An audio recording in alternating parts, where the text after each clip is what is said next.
Welcome to exam तक।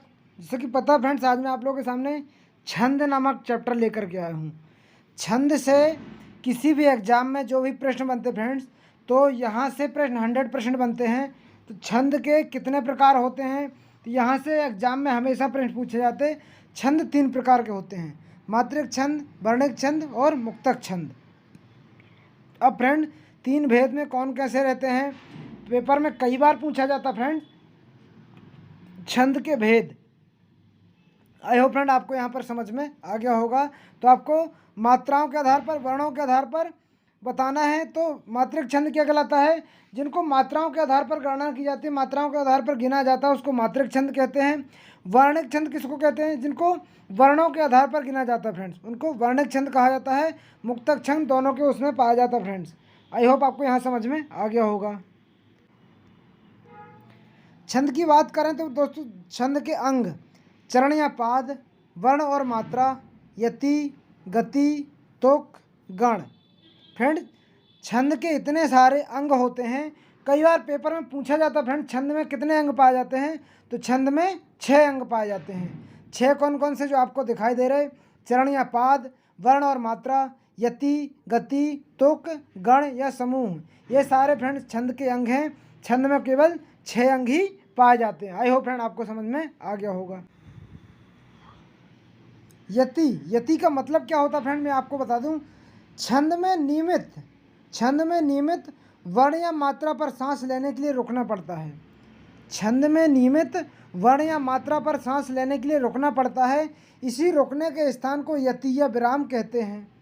छंद में नियमित वर्ण या मात्रा पर सांस लेने के लिए रुकना पड़ता है। इसी रुकने के स्थान को यति या विराम कहते हैं फ्रेंड्स।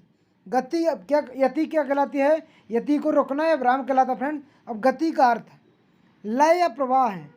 लय या प्रवाह वर्णिक छंदों में इसकी आवश्यकता नहीं होती, लेकिन मात्रिक छंदों में इसकी आवश्यकता होती है। जो लय या प्रवाह के माध्यम से किया जाता है, वर्णिक छंदों में इनकी आवश्यकता बिल्कुल भी नहीं होती, लेकिन मात्रिक छंदों में इसकी आवश्यकता होती है। आई होप फ्रेंड आपको समझ में आ गया होगा। पवन तनय संकटकरण मंगल मूर्त रूप, राम लखन सीता सहित हृदय बसु सुर भूप। तो मतलब यहाँ पर क्या हुआ, यति या विराम हुआ। तो फ्रेंड यहाँ पर यति विराम हुआ, तो इसको यति कहा जाता है। आई होप फ्रेंड आपको समझ में आ गया होगा। चरण के अंत में एक जैसे वर्णों की आवृत्ति को तुक कहते हैं। चरणों के अंत में एक जैसे वर्णों की आवृत्ति को तुक कहते हैं। संस्कृत छंद में तुक का महत्व नहीं है, लेकिन तुक ही छंद का प्राण है। संस्कृत में तुक का महत्व नहीं है, लेकिन तुक ही छंद का प्राण है। आई होप फ्रेंड आपको समझ में आ गया होगा। गण क्या होता है फ्रेंड, गण या समूह 3 मात्रिक वर्णों के समूह को गण कहते हैं। गण किसको कहते हैं, 3 मात्रिक समूह के वर्णों को गण कहते हैं। गणों की संख्या 8 होती है। गणों की संख्या 8 होती है। इनके नाम और तीनों वर्णों आदि मध्य के अंत में कहाँ लघु और कहाँ दीर्घ होता है, इसे समझने के निम्नलिखित सूत्र को स्मरण रखें। यामा ताराज भान सलगा, ये सूत्र को याद रखेंगे फ्रेंड, तो आपको संस्कृत में भी काम आएगा और हिंदी में भी काम आएगा। यामा ताराज भान सलगा और मात्रिक छंद। अब मात्रिक छंद के बारे में अपन पूरा संपूर्ण विश्लेषण करेंगे फ्रेंड्स। तो अगर अभी तक आपने संस्कृत में मैंने वर्णिक छंद और मात्रिक छंद के वीडियो बनाए हैं, आपने वो नहीं देखे तो एक बार जरूर देख लीजिए फ्रेंड्स। मात्रिक छंद, तो सबसे पहले फ्रेंड आपको पता होनी चाहिए मात्रा कहाँ कौन सी लगती है, कहाँ पर कितनी मात्राएं आनी चाहिए। तो लघु मात्रिक छंद में आ, ई, उ, ऋषि, ये चारों फ्रेंड मात्रिक छंद होते हैं। मात्रिक छंद जो छोटे छोटे रहते हैं, इनमें लघु का प्रयोग किया जाता है। अब लघु को सिंगल से दर्शाया जाता है फ्रेंड्स। इसके बाद गुरु, आ, ई, ए, ऐ, ओ, औ, उ, ये सारे वर्ण फ्रेंड्स गुरु के होते हैं। इनको अनुस्वार और विसर्ग से दर्शाया जाता है। गुरु को ऐसे चिन्ह के माध्यम से दर्शाया जाता है। जो ये गुरु कहलाता है, इनको 2 मात्रा बोला जाता है, लघु को सिंगल मात्रा बोला जाता है। आई होप फ्रेंड आपको समझ में आ गया होगा। अब आए फ्रेंड मात्रिक छंद, सम मात्रिक छंद, अर्ध सम मात्रिक छंद और विषम मात्रिक छंद। अब फ्रेंड आपके सामने आएगा सम मात्रिक छंद।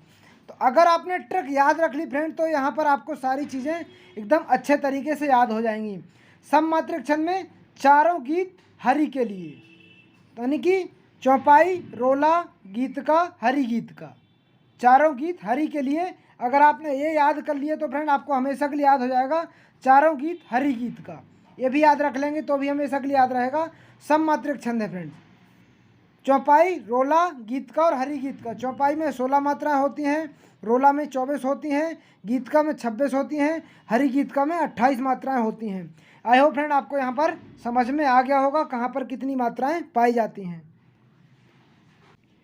देखिए फ्रेंड, मैंने आपको नॉर्मल में बताया था चारों गीत हरि गीत का, यानी 4 से चौपाई। कई बार पेपर में टॉप ट्रेंडिंग पे रहता है चौपाई में कितनी मात्राएं पाई जाती हैं, तो चौपाई में 16 मात्राएं पाई जाती हैं। रोला में कितनी मात्राएं पाई जाती हैं, तो रोला में 24 मात्राएं पाई जाती हैं। गीतका में कितनी मात्राएं पाई जाती हैं, तो गीतका में 26 मात्राएं पाई जाती हैं। हरि गीतका में कितनी पाई जाती है, तो हरि गीतका में 28 मात्राएं पाई जाती हैं। तो चारों गीत हरि गीत का, तो ये सममात्रिक छंद है फ्रेंड। आई होप आपको समझ में आ गया होगा सममात्रिक छंद कौन से कहलाते। अब अपन उनके उदाहरण स्पष्ट रूप में समझेंगे फ्रेंड्स। चौपाई सममात्रिक छंद है, इसके प्रत्येक चरण में 16 मात्राएं, 16 चरण और 16 मात्राएं और 4 चरण होते हैं फ्रेंड्स।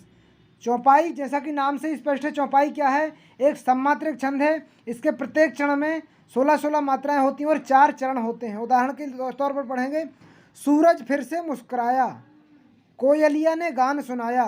सूरज फिर से मुस्काया, कोयलिया ने गान सुनाया। तो ये क्या चौपाई है फ्रेंड्स, या इसमें 16 मात्राएं होंगी और 4 चरण होते हैं चौपाई में। आई होप फ्रेंड आपको समझ में आ गया होगा। देखिए फ्रेंड, आप यहाँ चरण की बात छोड़िए, मात्राएं काउंट कीजिए कि 16 है या नहीं है। देखिए सूरज में बड़ा है, 2 मात्रा आएंगी। रा और जा सिंगल है तो सिंगल हो जाएंगी, यानी कि 4 हो गई फ्रेंड्स।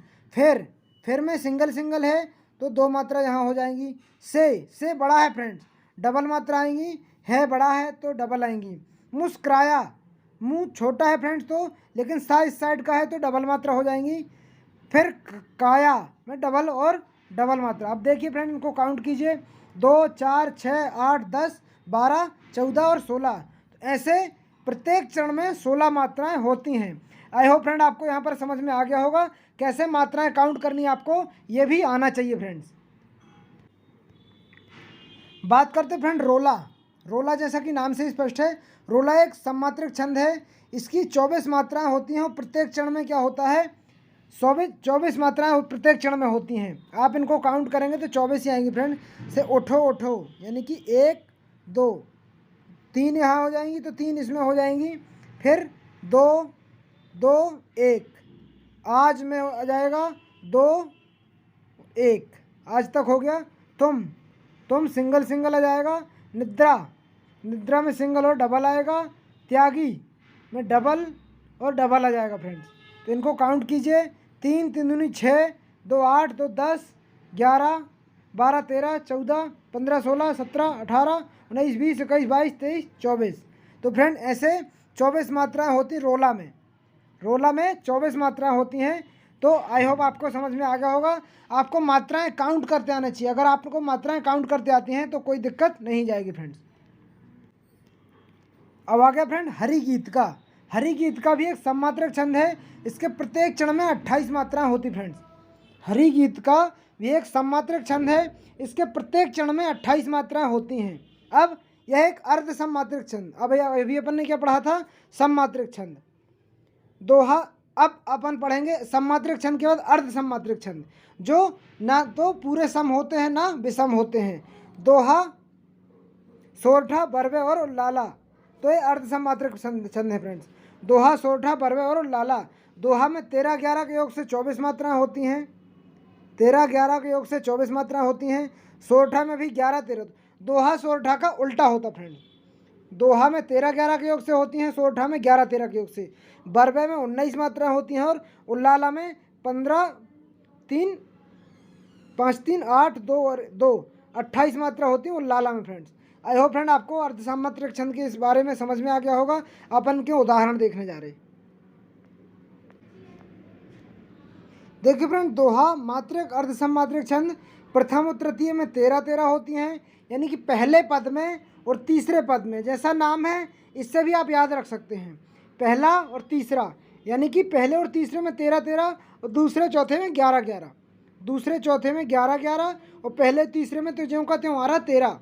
तो आप इनको काउंट करेंगे फ्रेंड्स, तो देखिए पहले में 13 आएंगी, मेरी और मेरी है तो डबल डबल आ जाएंगी, भाव सिंगल सिंगल हो जाएंगी फ्रेंड्स, बाधा है तो डबल डबल हो जाएंगी, हरो तो सिंगल और डबल। अब देखिए फ्रेंड 13 हो रही है, नहीं हो रही, 2 4 5 6 7 8 9 10 11 12 13। तो दोहा के पहले चरण में और तीसरे चरण में 13-13 मात्राएं होती हैं और दूसरे और चौथे में 11-11 होती हैं। आई होप फ्रेंड आपको समझ में आ गया होगा। अब आगे फ्रेंड सोरठा। सोरठा एक अर्धसम मात्रिक छंद है। इसके प्रथम पद में 11-11, द्वितीय चतुर्थ में 13-13 मात्राएं होती हैं। तो इनको आप काउंट करेंगे, पहला पद में 11 होती हैं, जो में डबल आएगा फ्रेंड्स। सुमिरत सिंगल सिंगल सिंगल सिंगल, सिद्धि में सिंगल, होय में डबल और सिंगल। अब काउंट कीजिए, 2 2 4 5 6 7 8 9 10 11।